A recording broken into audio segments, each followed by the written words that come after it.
At this very moment, while over 1 million homes are still without power following the devastation of Hurricane Helene, Hurricane Milton is barreling its way toward the Florida coast. Forecasters say it could be one of the most devastating storms in American history. A weatherman actually broke down in tears as he was telling viewers about it.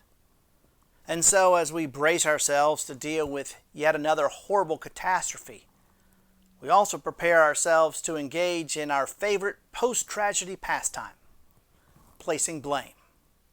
Whenever something awful happens, whether it impacts the masses or just one person, it's like we have an inherent need to point the finger at something or someone. Bad things can't just happen. It has to be somebody's fault, right? There's always someone to blame. In the 14th century, the Black Death was blamed on the Jewish communities.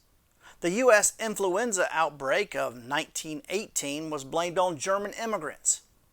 Following the 9/11 attacks, televangelist Jerry Falwell said, and I quote, "I really believe that the pagans and the abortionists and the feminists and the gays and lesbians who were actively trying to make an alternative lifestyle, the ACLU, People for the American Way, all of them who have tried to secularize America, I point the finger in their face and say, you helped this happen."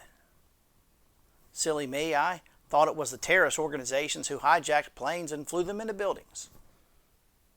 Throughout history, folks have used someone else's tragedy as a platform to spew hatred, fuel racism, and gain supporters to their cause. And it's happening again.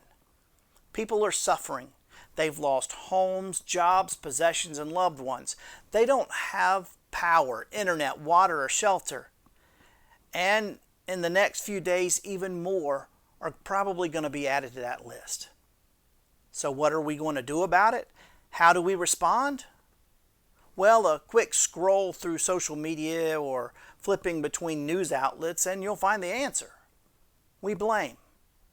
Seeing as how we're less than a month away from a presidential election, politicians are using this to fuel their supporters and use these horrible tragedies as a platform to point the finger at the opposition. They'll do anything and everything to further their cause on the backs of suffering people. And we help them. We have such a strong need to make sense out of these disasters that we buy into whatever half-truths or out-and-out lies they're telling. We share the posts, we believe their reports, we cheer when they make their claims. And when we do this, when we place blame, it stops being about people and starts being about politics. In the 9th chapter of John, we hear the story of Jesus healing a blind man. When they encountered him, the disciples asked the Lord, who sinned, this man or his parents, that he was born blind? Basically, they were asking, this is a horrible tragedy, Jesus. It's got to be somebody's fault. Who can we blame? But listen to Jesus' answer. Neither this man nor his parents sinned. He was born blind so that God's works might be revealed in him. Friends, I don't believe that there's anyone to blame for what's going on in the Southeast right now.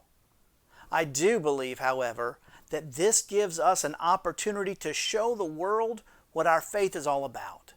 Here's our chance for God's works to be revealed through us. There are people hurting, and we can help.